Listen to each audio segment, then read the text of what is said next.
is my presentation on the use of contrast media. So contrast media it's defined as a medium that helps improve visibility in radiographic images or provides contrast to adjacent structures.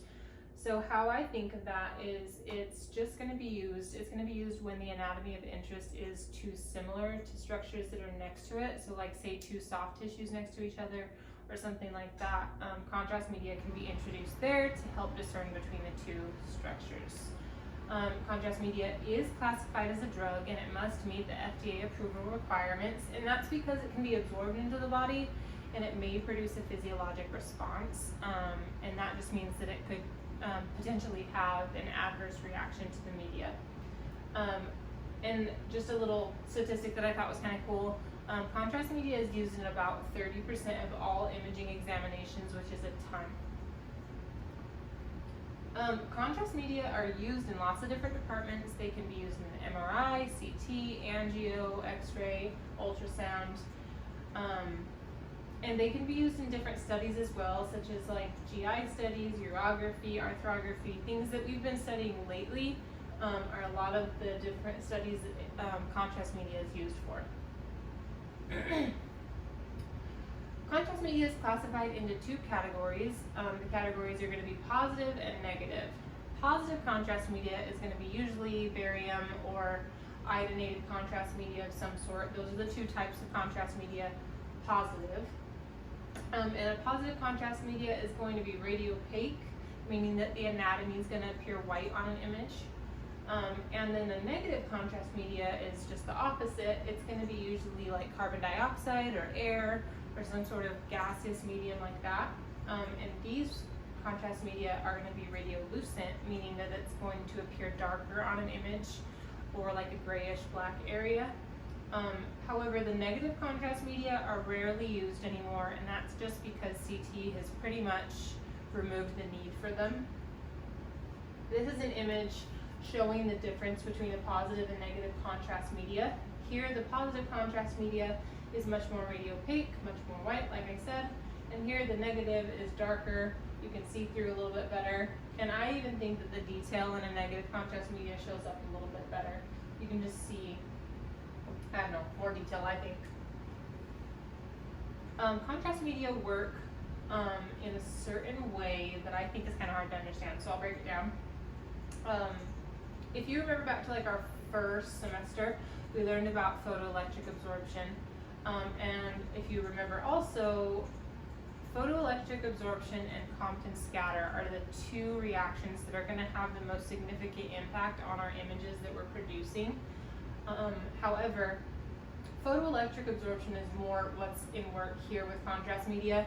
The way photoelectric absorption works is the higher the atomic number, the more attenuation with the photoelectric absorption. So if you think of the difference between positive agents and negative agents in contrast media, positive agents like barium and iodine, they're going to have a much higher atomic number than something like CO2, meaning that the positive agents are going to absorb the beam more. So I like to think of it as like a wooden door versus a screen door. If you have a wooden door and you shine a flashlight at it, the wooden door is going to stop that light. But if you have a screen door and you shine a flashlight at it, it's going to go right through. So the wooden door is our positive agent here, and this is also similar to how in X-rays the bone is always going to pretty much appear white, and that's because it's a lot denser than the soft tissues that surround it. And on the contrary, negative agents, I like to think of this kind of how whenever we take a chest X-ray, we say, okay, take a big breath in, and that's to decrease the density so that it's able to show the vascular markings of the lung a little bit better. And so taking a big breath in is kind of like a negative contrast agent because we're filling the lungs with air there. And that's the same way that a negative contrast agent would work in any other part of the body. It's going to fill it with air, it's going to decrease the density and be able to show the vascular markings or whatever kind of markings, mucosal linings a little bit better. The administration of contrast media can be rectally, orally, or intravenously. And there are also two different kind of methods of use with contrast media. There's the single contrast method and the double contrast method. The single contrast method is, as the name suggests, the use of a single contrast media in an exam, and a double contrast media, or method, is going to be the use of two types of contrast, so the positive and the negative contrast. So in this method, you're going to be using some sort of gaseous medium again, and some sort of positive contrast, usually like a water-soluble iodine. And the double contrast media really has like a leg up on the competition here because it helps to visualize irregularities a little bit better. And I have an image here to show you that. This is the first image that you can kind of see in. The single contrast here, you can see the whole tract, but it's kind of just, it's so contrasted that you can't see much. It's just, you can see the shape. Versus the double contrast here, this is like in our mock exams where we told the patient that, okay, you're gonna take the crystals and then you're gonna take some iodine and we're gonna have you lay back on the table and do a roll of 360 to coat all the mucosal linings. That is what you see here in the double contrast method. It's just being able to see all the linings versus just such an opaque white image. And this one shows it even better. This is a picture from our workbook actually, in chapter 15, I think it is. This is the stomach and duodenum with a double contrast method. And here you can really see all the mucosal linings of the stomach.